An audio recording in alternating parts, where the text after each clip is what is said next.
Drills are conducted to prepare us for potential emergencies and a requirement of the Saudi Central Board for Accreditation of Healthcare Institutions. The Sibahi standard states that the hospital must conduct regularly a disaster drill to evaluate preparedness, ensure effective coordination among departments, and identify gaps in response systems. Now, these drills are essential for improving staff competency, communication, and the overall emergency management within the hospital. Last April 27, an internal disaster drill or Code Red was conducted in the male medical ward, and the following observations were noted. There was an inadequate coordination among the concerned staff and units during the drill. Identification tags or cards for triaging were not available, which affects the efficiency of patient prioritization. Additionally, the overall preparation for the event was insufficient, resulting in a lack of realism in the drill scenario. It is also recommended that the department responsible for initiating such events must conduct a comprehensive brainstorming session in collaboration with the safety, quality, academic affairs, as well as other hospital staff with relevant experience in conducting drills. This will help ensure better understanding on the full scenario and improve the planning and execution of future drills. And it is only through improved coordination and preparation future hospital drills can become more effective and continuously improve over time. Good day everyone, my name is Clarissa. Today we're going to have a review on the Internal Disaster Drill Code Red. And at the end of this presentation, an assessment will be provided as part of your participation. Let us begin with the guidelines stated by the Sibahi Standards, specifically the chapter of the Facility Management and Safety, or the FMS number 18.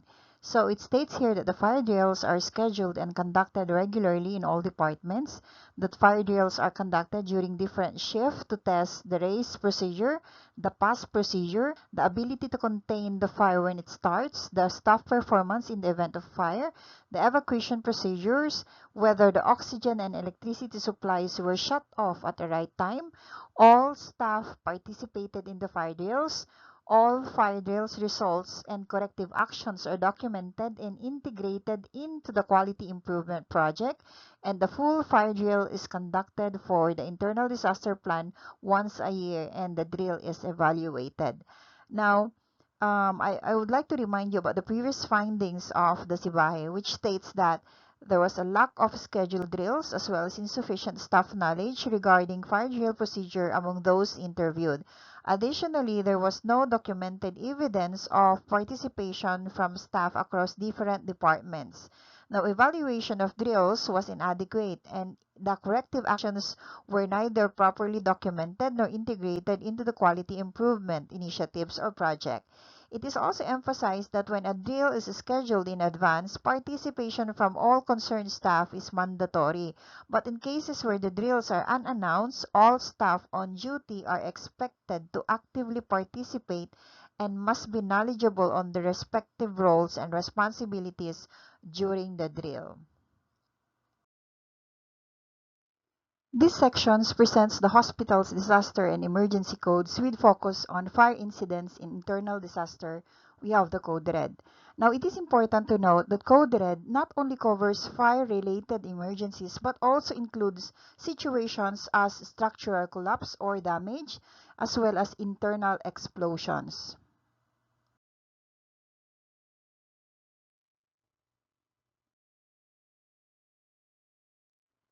It is crucial for the staff to understand the roles and responsibilities during a Code Red, including the proper application of the raise and pass techniques. The raise technique. R, we have to rescue the patient and remove other people from immediate danger.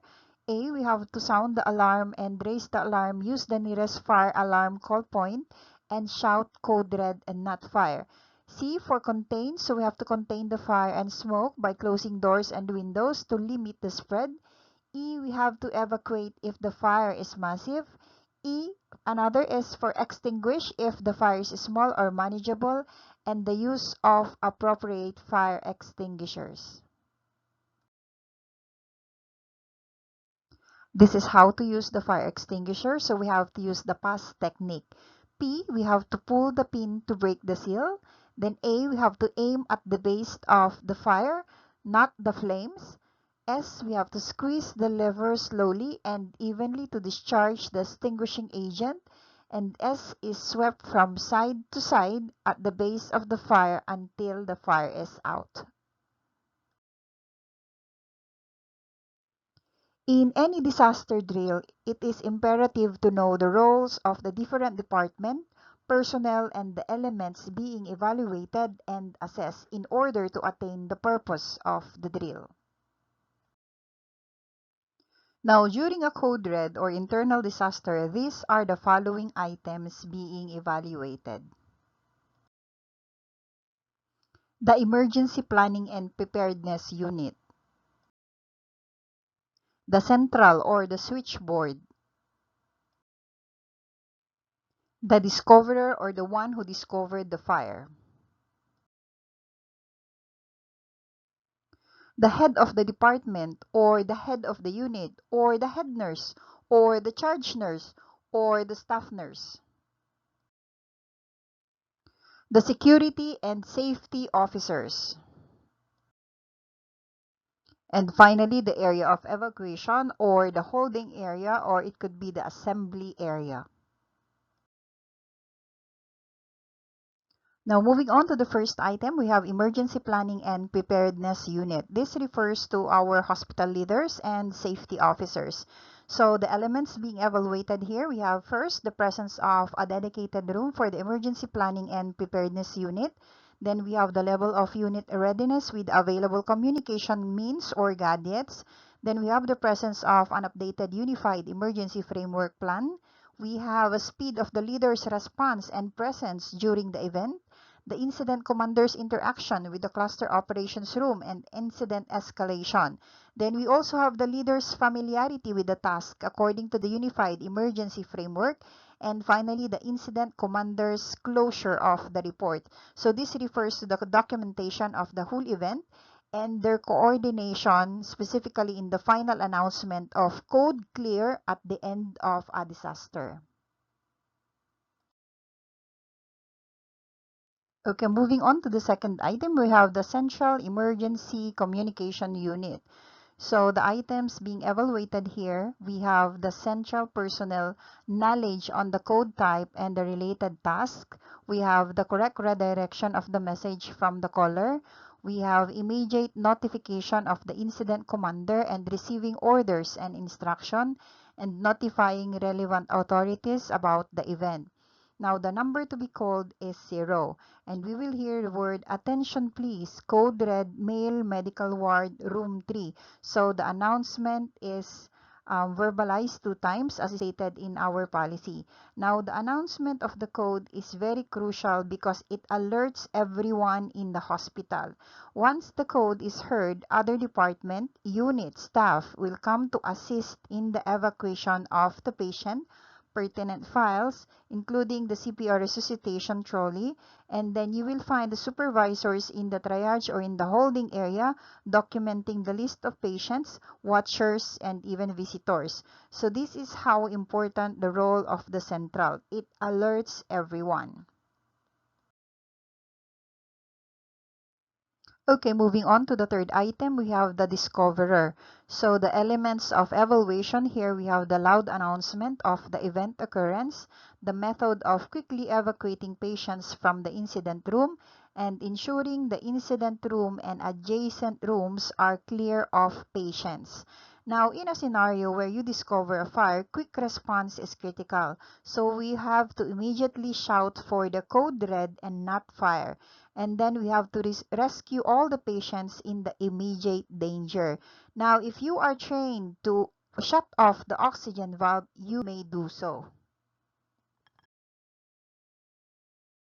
Okay, now moving on to the fourth item, we have the head of the department. Now, head of the department could also be the head nurse, the charge nurse, or the staff nurse. Now, there must be a collaboration or coordination with the one who discovered the fire, and the following items must be noted. Right after the announcement of the discoverer code red, the nurse in charge in the unit must contact the central and report the incident. So you have to dial 0 and pass the correct message to the central. Code red, male medical ward, room 5. Code red, male medical ward, room 5.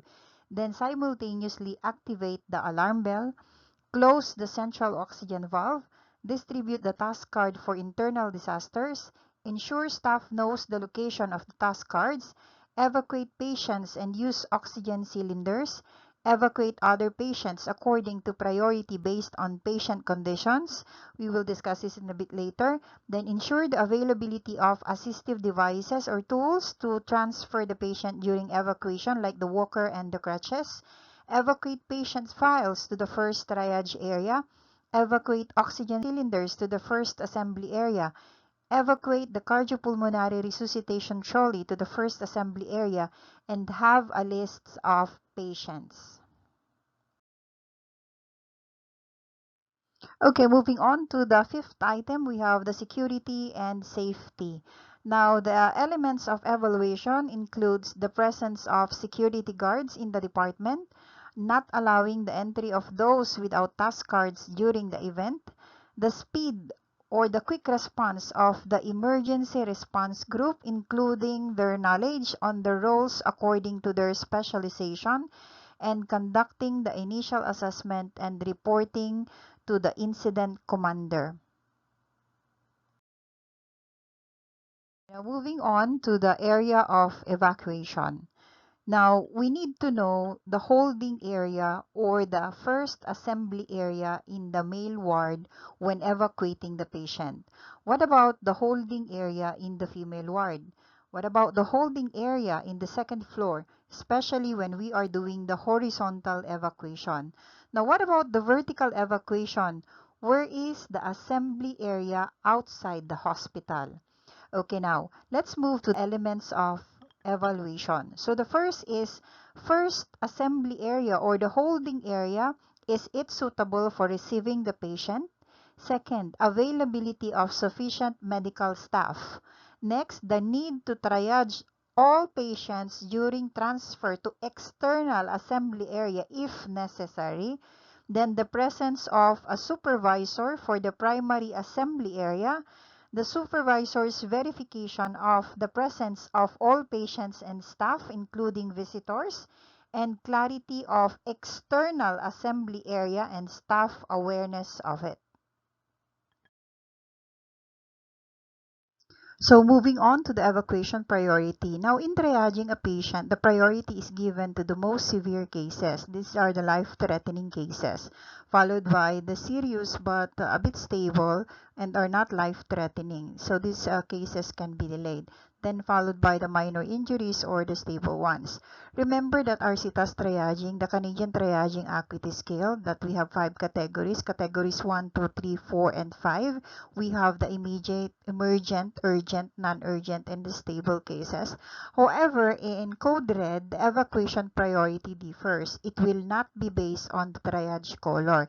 Instead, evacuation follows patient mobility and safety, typically using the RACE principle. So we have to rescue first, alarm, confine, extinguish, and evacuate. So the correct evacuation priority would be first, patients in immediate danger, patients who are close to the fire or smoke, regardless of the color. Now, in scenario wherein there's no patient closest to the fire or smoke, then we will follow or we will base the evacuation on the patient's mobility and safety. So we will start to evacuate the patient who can walk. So the priority this time will be those client with minor injury or those patient who are ambulatory. So they should be the first one to be evacuated. And then followed by the serious patient but stable or those clients requiring minimal assistance. Then finally, we have the critical patient. These patients are those with conditions that are severe and connected to multiple devices, and sometimes they are the ones that are bedridden that you have to move them, including the bed. Okay, in summary, the correct evacuation priority would be the first one to be evacuated will be the patients in immediate danger. These are the patients closest to the fire or smoke, regardless of the color. Second, we have the ambulatory patients, usually green. They can walk, they can ambulate, and evacuate quickly with minimal help. The third one is the semi-dependent patient, usually yellow because they need some assistance only. And the fourth one will be the non-ambulatory or the critical patient, usually the red one. They are the last because they require most staff and equipment. It means they are connected to a lot of devices and it needs time for us to evacuate them. Now again, why not evacuate the red first? Because they require complex transfer because they have ventilators, monitors connected to them.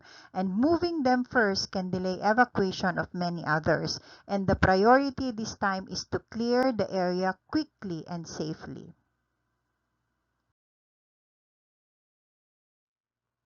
Again, I would like to reiterate, nurses, please take note that in situation where there is an immediate danger or hazard, like for example, the patient is located near a fire, so this individual or patient must be evacuated first, regardless of their triage category.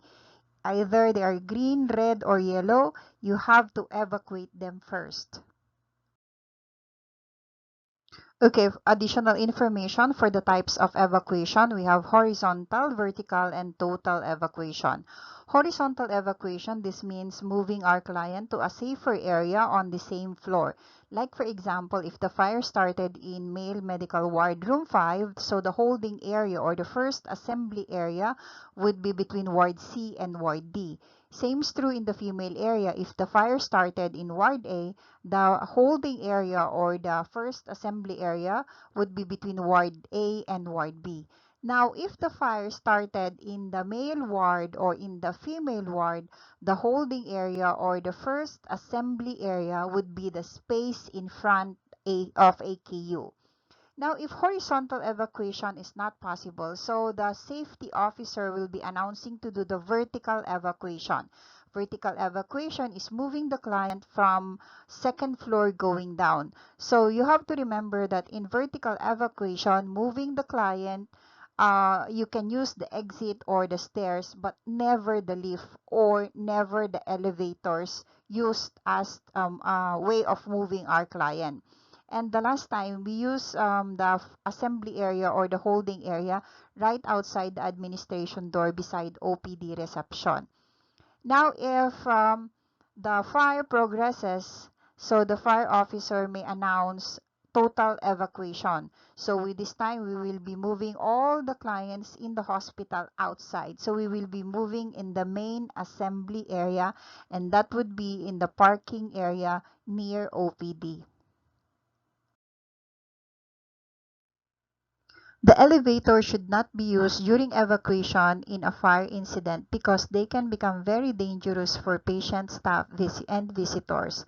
So reasons include first, power failure. Fire can damage electrical system causing elevators to suddenly stop between floors and trap people inside. Then we also have smoke spread. Elevator shaft can act like chimneys, allowing smoke and heat to travel quickly throughout the building. So people inside may be exposed to smoke inhalation. Another is door malfunction. Elevator doors may open directly into the fire area or smoke-filled hallways. Firefighter priority use. The elevators may need to be controlled by the firefighters during rescue and emergency operations. Then next, we have risk of mechanical failure. Heat from fire can damage the elevator equipment and make it unsafe.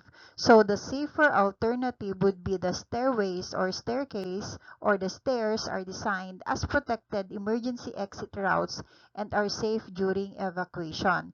So in summary, do not use the elevators during a fire because they may stop working, trap occupants, or expose people to smoke and fire. Always use the designated fire exit stairs during evacuation. Okay, so another reiteration on fire response. When we are rescuing our patient, it means that we are moving the patient. So in moving and transferring our patient, your safety as well as the patient is important. Now, there's a lot of ways to move the patient safely. We can use our body mechanics, we can use assistive devices, and other method of transferring and moving the patient. Okay, here are some examples on how to move the patient. If it's not possible to move the patient with the bed, we can always move the client. First, we have to move down the level of the bed and then bring the patient to a bed sheet, and we can just drag them using the bed sheet. If not, we can also do the 2 months carry, 3 months carry, or other ways to move the patient as long as you are safe and the patient is also safe. Okay, so another reiteration, this is on how to use the fire extinguisher. Okay, before using the fire extinguisher, it is very important to know what type of fire extinguishers you are using. Here are some examples of fire extinguisher types. So we have powder, wet chemicals, water, foam, and carbon dioxide. Now, it is very important to be oriented with the types and indications of the available fire extinguishers in your department.